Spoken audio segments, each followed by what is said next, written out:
Well, the incident comes as a German trade delegation is visiting South Africa. You saw her there in conversation with the German ambassador.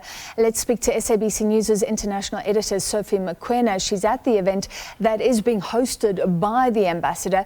Sophie, thank you for joining us. To what extent has this tragic crime sort of overshadowed the economic talks?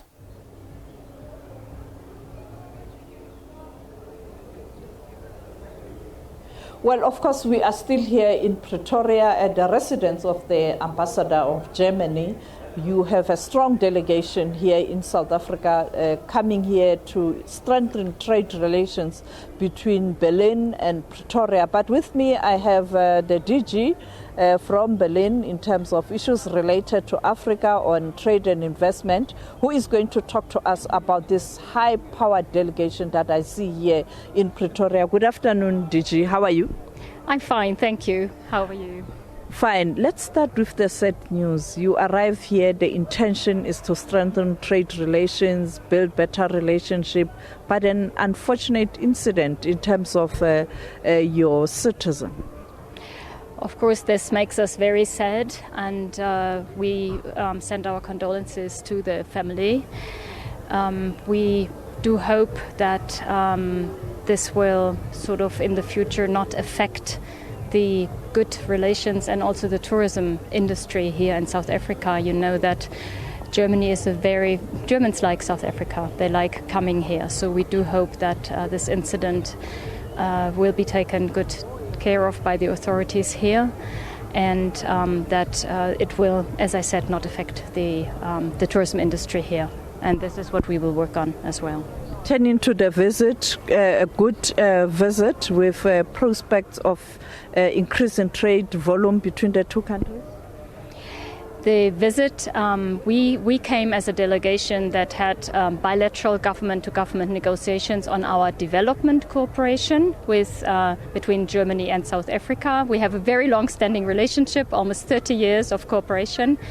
And we have agreed on a very good package, which I think will contribute to the socio-economic development here in South Africa, private sector development, economic development, skills and employment. It will also look at how to deal with transparency and accountability issues, how to address the issue of violence, particularly gender-based violence in South Africa, but in particular, and this is a big chunk of our portfolio, to help South Africa in moving towards a climate-neutral economy in the future, to invest in renewable energies, to work towards a just energy transition. And this is something we are also working on in Germany, so I do hope that we can learn from each other as partners.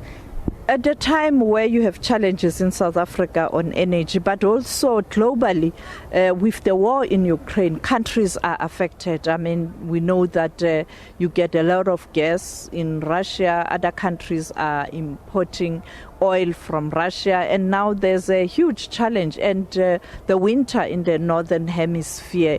Do you think that there's a way the world can deal with this crisis now? I think our ambassador put it nicely today. Working together is really what is the sign of the times. We need to work together as an international community to deal certainly with the Russian aggression on Ukraine, the war that was started, and to deal with the consequences, rising food prices, rising energy prices. And I think by working together, we can make progress. We need to work together as an international community through the multilateral institutions, but also the good bilateral channels we have. And I think while on the energy side, maybe now we need to go back also on using gas and coal, fossil fuels, and we want to move out of these. We must not lose track of the long-term trajectory to move towards renewable energies, because this is really the future, and this is the same for South Africa and Germany and Europe. This will be the position at COP27 in Egypt in terms of you, the outgoing G7 chair, and also a very important country in Europe. The COP27 is really throwing its shadows ahead. We have, at the last COP, engaged with South Africa and Germany, France, Europe, the US and the UK into a partnership on a just energy transition.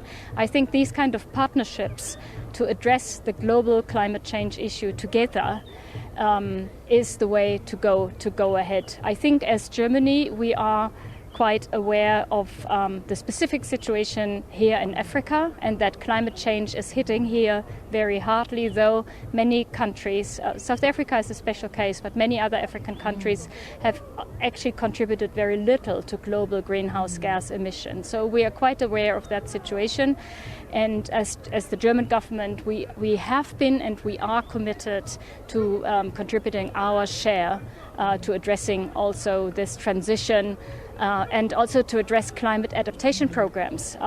We know that when water becomes less due to climate change, we maybe have to work with other plants and so on in agriculture. So adaptation, but also mitigation of greenhouse gas is the way to go, and we stand ready also on the financial side to contribute our share. Thank you so much, DG. There you have it, Francis. Indeed, the relationship between South Africa and Germany is very strong. Back to you in studio.